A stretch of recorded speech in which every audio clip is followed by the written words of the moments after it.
Feijão de Espanha é uma hortaliça muito popular na Inglaterra, mas pouco conhecido fora. Acho que isso tem a ver com o nosso clima. Eles realmente preferem verões úmidos. Eles precisam de calor, com certeza. Então, se você tiver um verão quente e úmido, uau, você está feito e vai ter uma colheita enorme. Estamos falando principalmente das vagens verdes. No Reino Unido, a maioria come vagens de feijão de Espanha dessa forma. Então eles colhem a vagem antes que ela enche demais, o que na verdade deixa a vagem fibrosa. Mas a outra coisa que você pode fazer com o feijão de Espanha, e que eu fiz aqui com estes, é deixá-los crescer até que as vagens inchem e colhê-los quando estiverem um pouco amarelos, ficando marrons, depois debulhar e secar as sementes. Delicioso! Deixo de molho de um dia para o outro e fervo por 1 hora. Vira um banquete.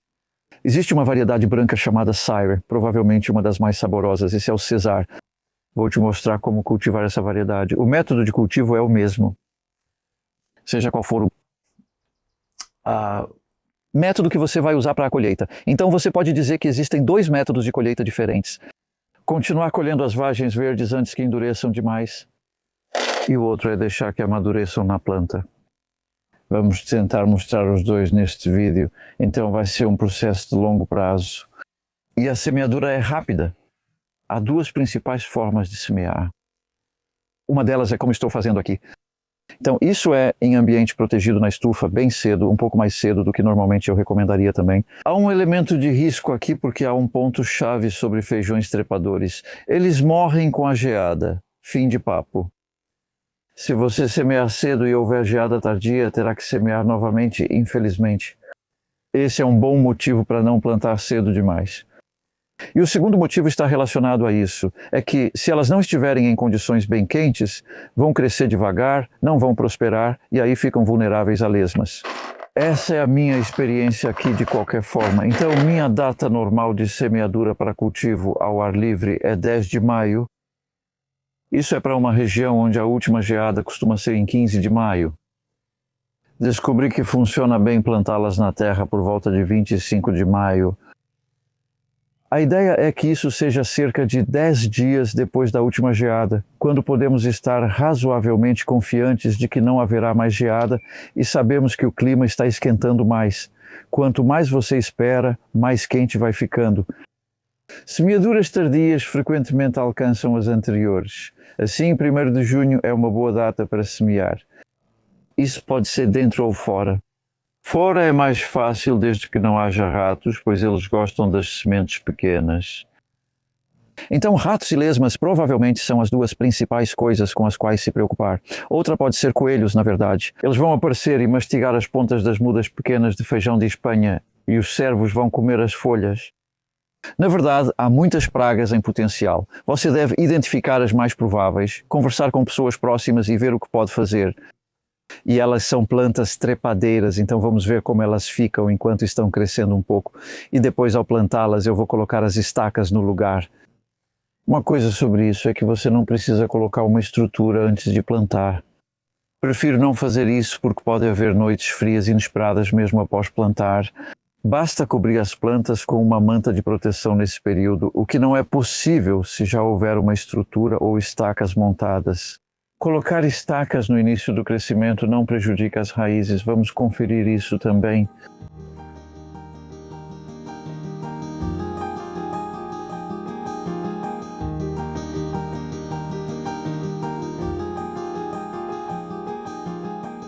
Então, estamos plantando essas mudas de feijão de Espanha e tivemos uma pequena pausa nas filmagens.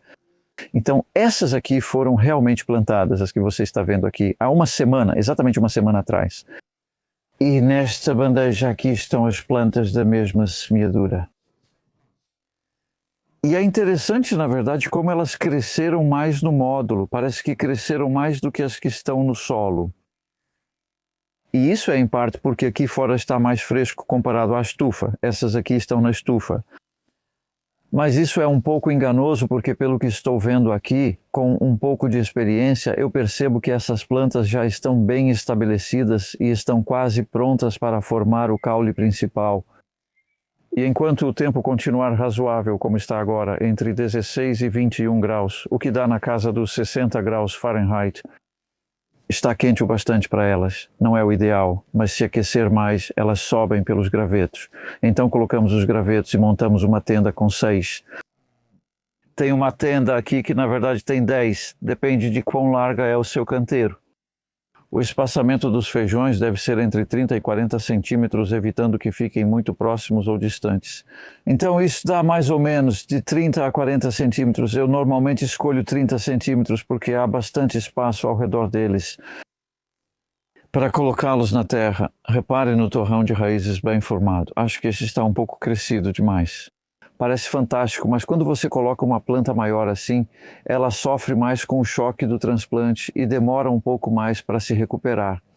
Então, embora esta aqui pareça maior no momento comparada àquela, se voltarmos em 2 semanas, será o contrário e aquela terá ultrapassado esta.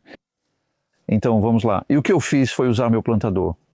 Essa é a vantagem de usar mudas em módulos em vez de vasos, embora também seja possível cultivá-las em vasos de 7 centímetros, onde você pode semear sementes. Você precisa usar uma pá ou ferramenta, pois leva mais tempo para cavar um buraco maior e encaixar a muda. Esse plantador de madeira serve basicamente para fazer um buraco, independente do tipo. Recentemente estive no Alasca e esse cara me mostrou seu plantador artesanal, um galho de choupo trazido pela água com alguns raminhos em cima. Parecia bonito e ele disse que usava isso para fazer seus buracos. Isso só mostra como você pode improvisar, mas eu vou colocar isso bem fundo. Não tem problema nenhum enterrar essa planta, sabe? Até esse nível. Você poderia ir mais fundo, mas nesse caso assim está bom. Isso, aliás, eu não vou deixar aqui porque já tenho plantas suficientes, mas só queria te mostrar o método de plantio. Coloque ali e o ideal é não precisar apertar muito porque isso pode danificar um pouco as raízes. Mas ainda assim estou pressionando firme só para garantir que está bem fixo ali. Isso já basta. Você pode preencher esse buraco. Mas ele vai se preencher quando eu regar, então vou regar. E eu deveria empurrar um pouco mais, porque às vezes o que pode acontecer é que se você deixar um buraco ali, mesmo colocando coisas por cima, o torrão de raízes pode acabar flutuando. Eu definitivamente não quero isso. Então está bem firme e esse buraco vai se preencher com o tempo. E é isso. Então, se ignorarmos essa aqui, que não vai ficar aí por muito tempo, mas essas aqui vão começar a soltar seus caules. Ainda não tenho nenhuma fazendo isso, mas elas mandam um caule para cima com uma pontinha enrolada na ponta. Elas realmente parecem se mover sozinhas. São muito inteligentes e percebem onde está o suporte. E elas vão encontrar, muitas delas encontram, nesse caso, a vara, é só um bambu de 2,40 metros, algo assim. Elas vão encontrar a vara e subir por ela. Se não acharem a vara, você as vê deitadas aqui fora. Você pode simplesmente puxá-la suavemente e girá-la um pouco. Prefira dias sem vento, pois o vento pode soltá-la. Com algumas horas sem vento, ela fixa no suporte. E a partir daí, não há mais nada a fazer em termos de cultivo, exceto regar e fazer a capina normal. Não vou regar essas agora, pois já foram regadas. Na hora do plantio estava muito seco. Agora elas não precisam de mais água por pelo menos um mês, eu diria, né? Até você ver flores. Então provavelmente vamos voltar aqui quando elas estiverem florescendo e continuaremos a partir daí.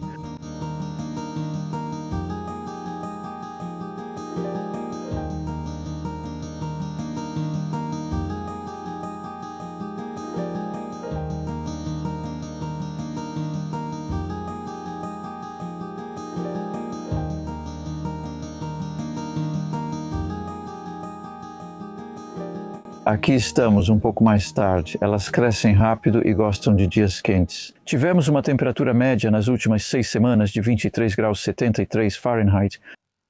Para nós isso é quente, mas para elas é ideal. Elas não gostam de calor ou secura excessivos. Tem estado muito seco, então temos regado. Uma forma de regar essas plantas, né, sem ficar com a mangueira por muito tempo, é deixá-la no centro da estrutura em tipe por 3 ou 4 minutos para a água penetrar. Essa é a ideia. E às vezes dizem que o pólen não vinga em clima muito quente.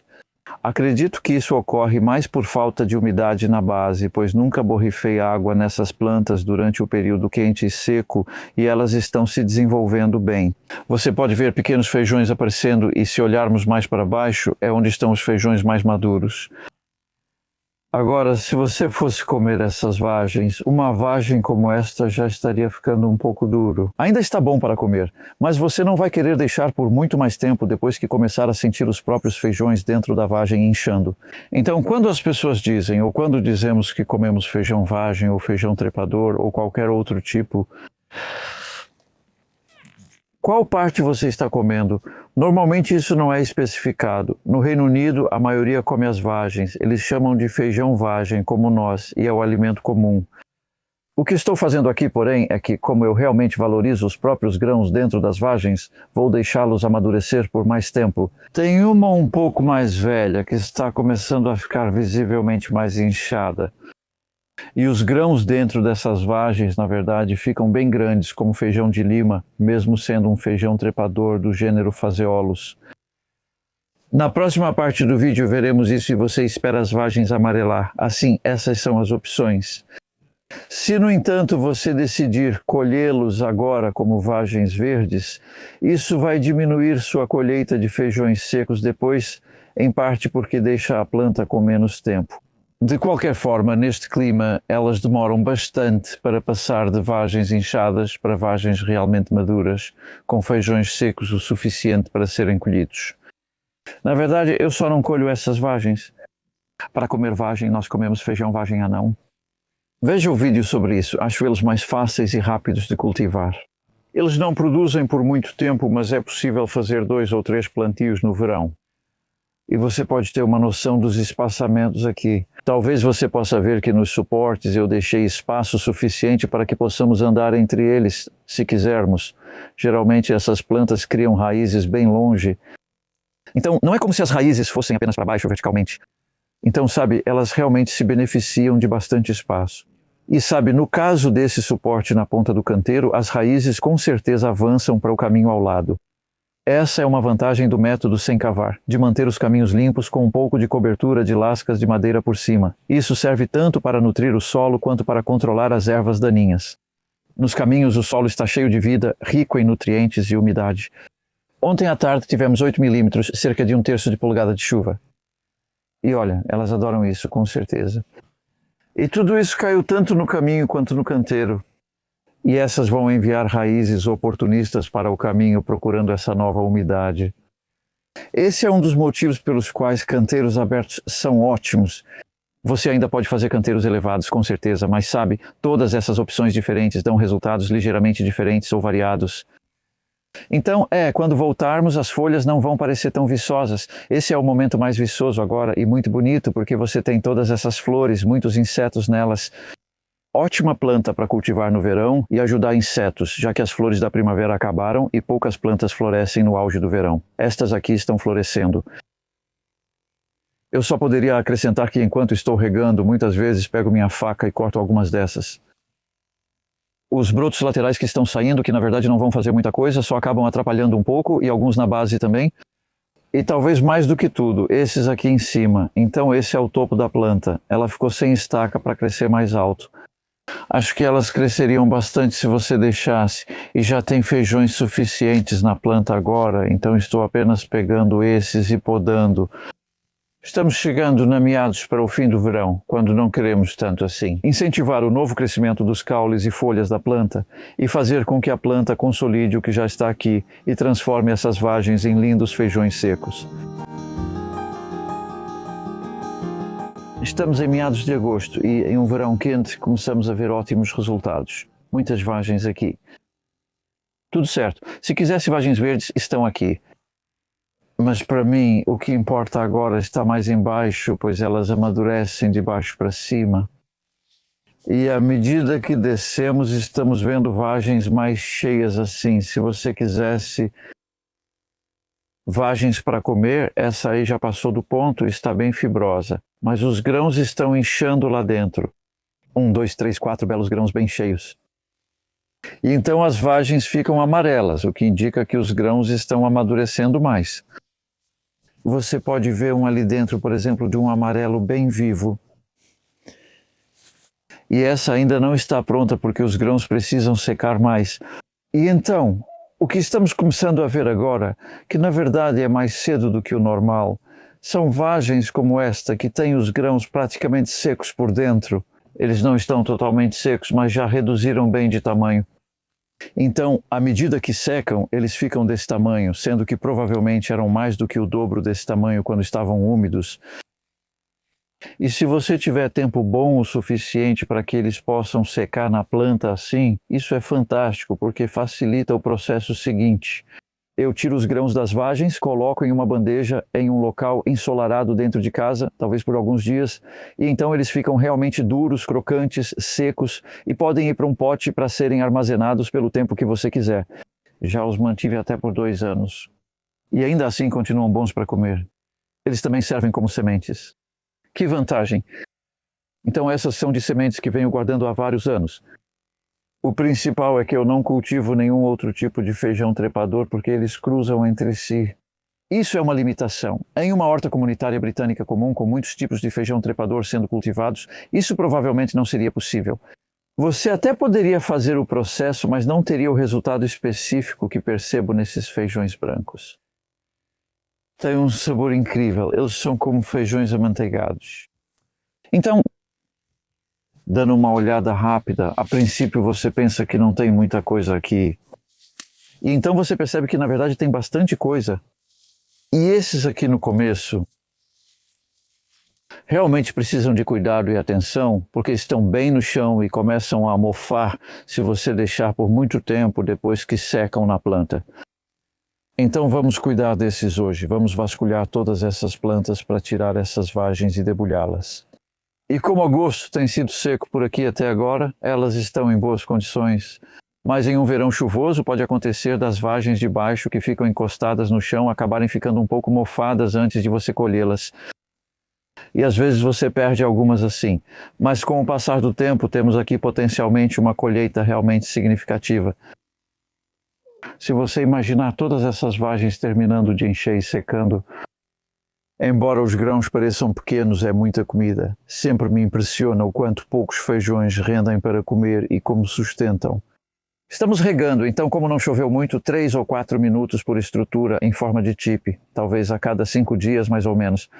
Porque se você olhar para a quantidade incrível de área foliar aqui, vinda de uma superfície de solo não muito grande, e queremos que todas essas folhas estejam funcionando ao máximo possível, por isso regar vale tanto a pena.